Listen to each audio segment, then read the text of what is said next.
अरे दीक्षा बेटा, तुम अभी तक तैयार नहीं हुई? मम्मा, मैं आपके पास नहीं रह सकती क्या? शादी करना ज़रूरी थोड़ी ना है। बेटा, लड़कियां तो पराया धन होती हैं, उन्हें तो दूसरे घर जाना ही होता है। अब मुझे भी तो तुम्हारे पापा शादी करके ही लाए थे ना। लेकिन मम्मा।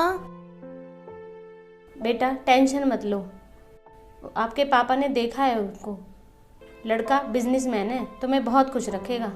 देखना, तुम्हारी शादी भी हम धूमधाम से करेंगे, तेरे चाचा जी की तरह नहीं, जिन्होंने अपनी बेटी की शादी में कुछ भी नहीं दिया था। चलो अब उठो और जल्दी से तैयार हो जाओ, लड़के वाले आते ही होंगे। अरे मास्टर जी, बड़ी भाग्यशाली है आपकी बेटी, जो हमारे लड़के और फैमिली दोनों को पसंद आ गई। इससे पहले ना जाने कितनी लड़कियां देखी इसने, पर इसे कोई पसंद ही नहीं आई आज से पहले। बड़ी ही समझदार और संस्कारों वाली है हमारी बेटी। हमारा बेटा भी किसी मामले में कम नहीं है, लाखों में एक है हमारा लाल जी। ये तो और भी अच्छी बात है। वाह भाई वाह, दोनों ही बच्चे पढ़े लिखे और संस्कारी हैं। इससे बड़ी खुशी की बात और क्या होगी हमारे लिए। तो फिर देर किस बात की, कुंडलियां मिलवाकर शुभ मुहूर्त निकलवाइए। जी बिल्कुल। अच्छा तो मास्टर जी, बच्ची से पूछ के बता देना, चलते हैं।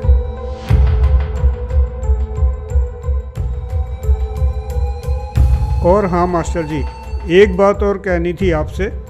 वैसे तो हमारी कोई डिमांड है नहीं, आपने हमारा स्टेटस तो देखा ही है, उसका जरूर ध्यान रखना, क्योंकि लोग हमसे कुछ ज़्यादा की उम्मीद रखते हैं।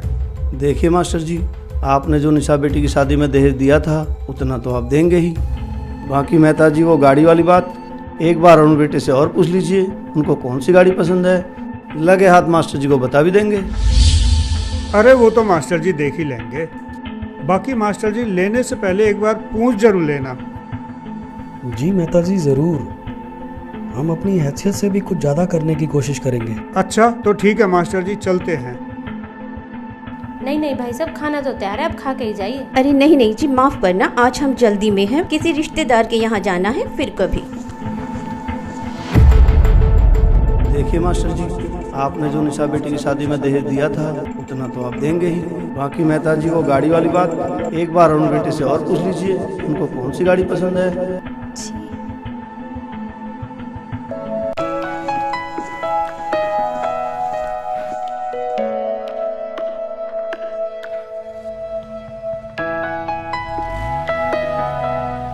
ठीक है तो मास्टर जी, चलता हूँ, इजाज़त दीजिए। अरे नहीं नहीं शर्मा जी, आप तो खाना खाकर ही जाना। हाँ हाँ शर्मा जी, खाना तो खा के ही जाइए। मास्टर जी, जरूरी काम से कानपुर जाना है, बस आप दीक्षा बेटी की शादी में दहेज की कमी मत छोड़ो। उसकी कोई दिक्कत नहीं है शर्मा जी, आपको तो पता ही है, हमने अपनी बड़ी बेटी निशा की शादी कितनी धूमधाम से की थी। हमारी बेटी सुखी रहनी चाहिए, हमें कोई दिक्कत नहीं है दहेज देने में। देखो मास्टर जी, उन्होंने मुझे कहा दहेज की बात करने को, सोचा आपको बता दूं ताकि बाद में कोई दिक्कत ना हो। अब आपको तो पता ही है मास्टर जी, वो हाई सोसाइटी के लोग हैं और लड़का भी बिजनेसमैन है, जो उनकी डिमांड भी इसी तरह की है। ओके नमस्कार, चलता हूँ।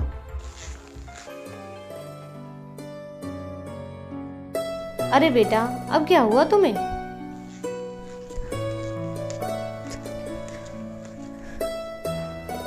मम्मा प्लीज, नहीं करनी मुझे ये शादी। अरे बेटा, तुम्हें तो खुश होना चाहिए, कितना अच्छा परिवार मिला है तुम्हें। जैसे निशा बेटी की शादी धूमधाम से हुई है, वैसे ही तुम्हारी शादी भी हाई सोसाइटी में होगी, तुम्हारी बहन निशा की तरह। हाँ मम्मा, ऐसी जगह शादी कर दो कि मैं भी रोज रोज मरने की सोचूं दीदी की तरह। दीक्षा बेटा, ये क्या बोल रहे हो आप? मरने की बात और निशा के मन में हो नहीं सकता। हाई सोसाइटी में शादी हुई है उसकी, बढ़िया घर बार है, भला वो क्यों सोचेगी ऐसा? बेटा सच सच बताओ, बात क्या है? हाँ हाँ दीक्षा, बोलो बेटा बोलो। पापा, जिन्हें आप हाई सोसाइटी के और अच्छे व्यक्ति मानते हो, वो एक नंबर के घटिया और लालची लोग हैं। मैं जब पिछले महीने निशा दीदी के घर गई थी तो मैंने देखा। अरे दीक्षा, दीक्षा तू? हाँ दीदी, मैं। और कैसे हो आप? मैं ठीक हूँ, तू कैसी है? बस बिल्कुल ठीक। अंदर आजा। पता है, मम्मा तो मना कर रही थी कि अकेली कहाँ जाएगी, लेकिन मैं मानी ही नहीं। अरे रूपाली जी, हमारी बहू तो कैश, ज्वेलरी, फर्नीचर सब कुछ लेकर आई है। अच्छा, तब तो आपकी मौज हो गई होगी सुनीता जी। हाँ रूपाली जी, जब से हमारे घर बहू आई है हमारी तो मौज हो गई है। आप बताइए। अरे क्या बताएं सुनीता जी, हमारे घर तो ऐसी अभागन आई है कि अपने घर से तो कुछ लाई नहीं। शादी में तो कह रहे थे उम्मीद से ज्यादा देंगे, मगर दिया ही क्या, एक छोटी सी गाड़ी, थोड़ा सा कैश और कुछ ज्वेलरी देकर अपने घर का बोझ हमारे सर पर मढ़ दिया। लो, महारानी की बहन आई हैं।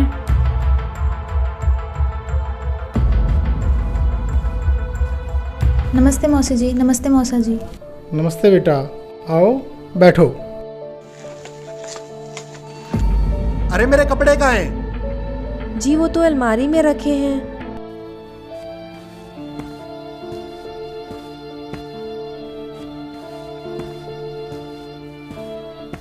अरे अभी तक कपड़े प्रेस नहीं किए, तुमसे कोई काम ठीक से नहीं होता। अब मैं बाहर क्या पहन कर जाऊं? जी अभी करती हूँ।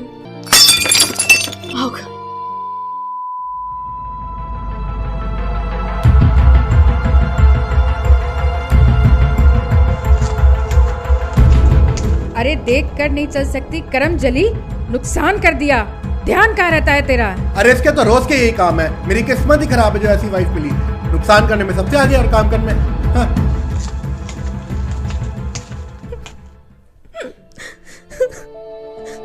दीक्षा बेटा, काम करने के तरीके से पता लगता है कैसे संस्कार मिले हैं इसको। विक्रम के बहुत रिश्ते आए थे। जी बिल्कुल, हमारी तो मती मारी गई थी, विक्रम को ये पसंद आई।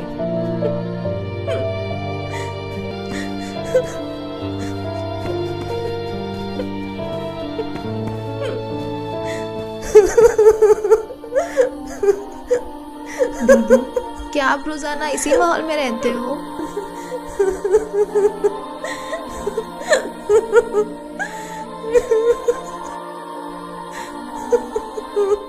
मैं क्या बताऊं दीक्षा, मैं अपनी तरफ से हर कोशिश करती हूँ इन सबको खुश रखने की।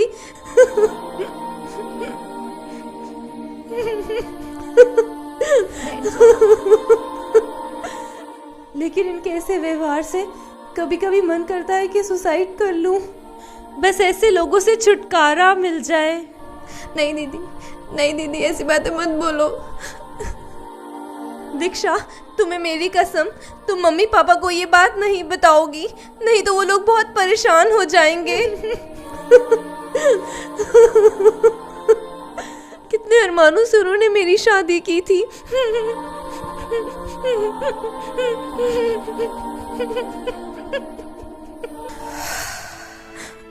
हाँ तो पापा जी, क्या ही नहीं कहते हाई सोसाइटी के एजुकेटेड लोग, जिनके अंदर इंसानियत नाम की चीज नहीं होती। छी,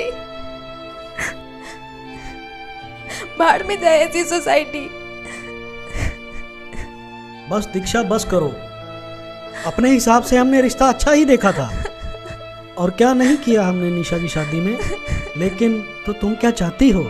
तुम्हारे चाचा की तरह ऐसे समाज में तुम्हारी शादी कर दूं जो किसी रीति रिवाज को नहीं मानते? माफ करना पापा जी, लेकिन कौन से रीति रिवाजों को मानने की बात कर रहे हैं आप?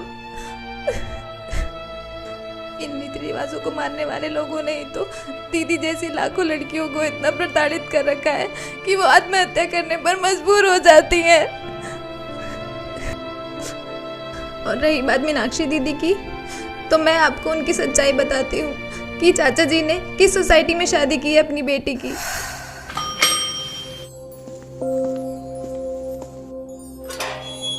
अरे दीक्षा बेटा। जी नमस्ते मौसी जी। नमस्ते बेटा, आओ आओ आओ बेटा आओ।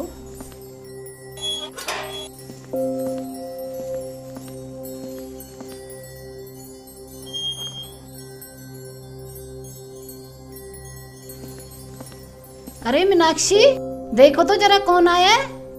बेटा बैठो।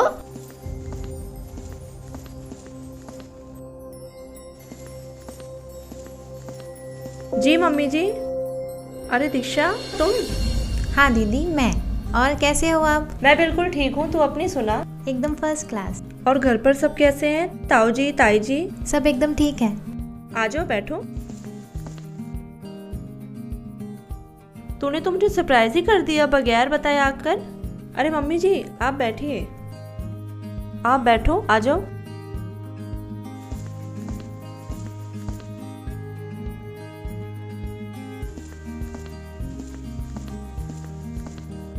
और सुना बेटा, घर पर सब कैसे हैं?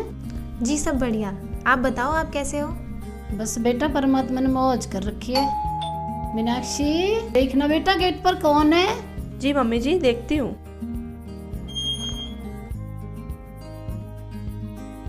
अरे दीक्षा बेटी आई है क्या? नमस्ते मौसा जी। नमस्ते जीजू। नमस्ते बेटा, बैठो बैठो आप। और कैसे हो बेटा? जी बिल्कुल ठीक। और दीक्षा क्या कुछ चल रहा है आजकल? कुछ नहीं जीजू, IAS की तैयारी कर रही हूँ। ये तो बहुत ही अच्छी बात है।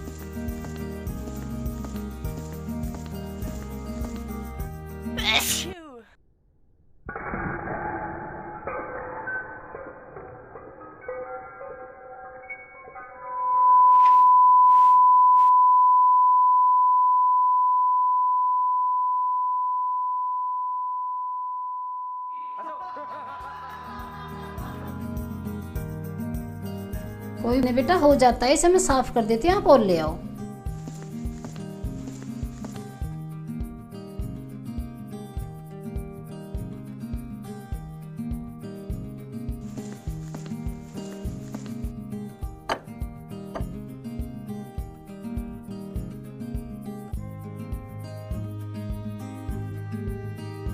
और दीक्षा बेटा पापा ठीक है? जी मौसा जी। मीनाक्षी बेटा, दीक्षा बेटा को अपने कमरे में ले जाओ। दूर से आई है, थक गई होगी, आराम कर लेगी। जी पापा जी। चलो दीक्षा।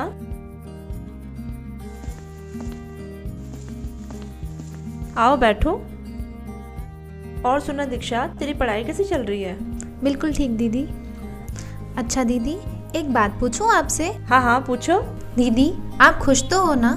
चाचा जी ने बिना किसी लेन देन व धूमधाम के बिल्कुल साधारण तरीके से आपकी शादी की थी। ये लोग आपको परेशान तो नहीं करते ना?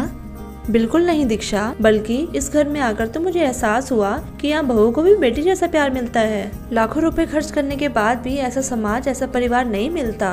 और हाँ, ऐसा नहीं कि पापा ने कुछ देना नहीं चाहा, वो तो पहले से ही मेरी शादी में बहुत कुछ देना चाहते थे, लेकिन इनकी फैमिली ने दहेज के लिए साफ मना कर दिया कि हमें कुछ नहीं चाहिए। ओह अच्छा।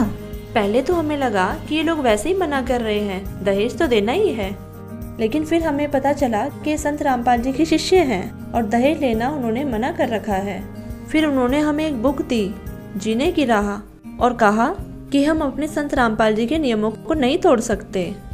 फिर पापा जी ने भी हाँ करनी पड़ी। अच्छा दीदी एक बात बताओ, क्या आपने भी संत जी से नाम दीक्षा ले ली? हाँ दीक्षा, अब मैंने भी संत रामपाल जी से नाम ले लिया है। दीक्षा, शादी के बाद तेरे जीजू ने मुझे बताया कि संत रामपाल जी क्या ज्ञान बताते हैं। इसके बाद उन्होंने मुझे एक बुक दी, जीने की राह, और कहा इसे पढ़िए। और उन्होंने कहा उनके सत्संग सुनिए और उनके बारे में जितना सर्च करना चाहो करो, और जब आपको लगे कि वह सही हैं तब आप भी नाम ले लेना। अच्छा दीक्षा, यकीन मानना, जब मैंने संत रामपाल जी का ज्ञान सुना तो मुझे जो भी लगे गुरु मंडलेश्वर, शंकराचार्य, उनसे मैंने संत रामपाल जी के ज्ञान को कंपेयर किया। तब मुझे पता लगा कि हाँ वाकई में संत Rampal ji right way of worship बताते हैं, जिसे वो सभी धर्म ग्रंथों से प्रमाणित करके दिखाते हैं। लेकिन दीदी आपको तो शुरू से ये बाबा वगैरह पसंद नहीं थे, तो फिर? हाँ दीक्षा, सही कह रही हो, हर रोज बाबाओं को लेकर नए खुलासे हो रहे हैं, इसलिए कुछ दिन तो मैंने भी संत रामपाल जी को एक आम बाबा ही माना था। लेकिन जब मैंने उनकी असलियत और ज्ञान को सुना तब मुझे पता चला कि मनुष्य जीवन बार बार नहीं मिलता, 84 लाख योनियों में महाकष्ट है। दीक्षा, संत रामपाल जी पर संदेह करना मूर्खता की पहचान है। ओके। हाँ, फिर जब मुझे हर तरफ से संतुष्टि हो गई तब मैंने तेरे जीजू से कहा कि आप मुझे भी संत रामपाल जी से नाम दीक्षा दिला दीजिए। तब उन्होंने आश्रम ले जाकर मुझे नाम दीक्षा दिलाई। और हाँ, एक और कमाल की बात मैंने ये देखी कि हजारों की भीड़ में मुझे एक भी नशा करने वाला व्यक्ति नहीं मिला। नहीं तो दीक्षा, तुम ही बताओ, इतनी भीड़ में कम से कम बीड़ी सिगरेट पीने वाला कोई ना कोई तो मिल ही जाता है। जी बिल्कुल। हाँ, और फिर इसके बारे में मैंने तेरे जीजू से पूछा, तभी उन्होंने मुझे बताया कि यही तो खासियत है संत रामपाल जी महाराज के अनुयायियों में कि वे नशा करना तो दूर, चोरी, ठगी, रिश्वतखोरी जैसी बुराइयां करना तो दूर, किसी प्रकार का सहयोग भी नहीं देते। दीदी मैंने तो यहाँ तक सुना है कि संत रामपाल जी के अनुयायी नशे को हाथ तक नहीं लगाते। हाँ बिल्कुल सही सुना है तुमने दीक्षा। तुझे पता है, इस घर में मुझे बेटी से भी ज्यादा प्यार मिल रहा है, जिसकी उम्मीद मुझे शादी से पहले 1% भी नहीं थी, और ऐसा सिर्फ और सिर्फ संत रामपाल जी के ज्ञान आधार से ही है। ये तो बहुत अच्छा हुआ दीदी। अब आप लोग ही बताओ कौन सुखी है? बेटी, आज आपने ये सच्चाई बताकर हमारी आंखें खोल दी। हमने तो कभी सोचा भी नहीं था कि संत रामपाल जी के ज्ञान आधार से इतना स्वच्छ समाज बन रहा है। हाँ दीक्षा बेटा, हमने तो मीडिया के माध्यम से संत रामपाल जी महाराज के बारे में हमेशा गलत ही सुना था, लेकिन वो तो सच्चे संत हैं। काश हमें पहले पता चल जाता तो हमारी निशा बेटी की ज़िंदगी नरक होने से बच जाती। लेकिन तुम टेंशन मत लो, हम तुम्हारी शादी तुम्हारे चाचा जी की तरह बिल्कुल संत रामपाल जी महाराज के बताए हुए ज्ञान के आधार पर ही करेंगे।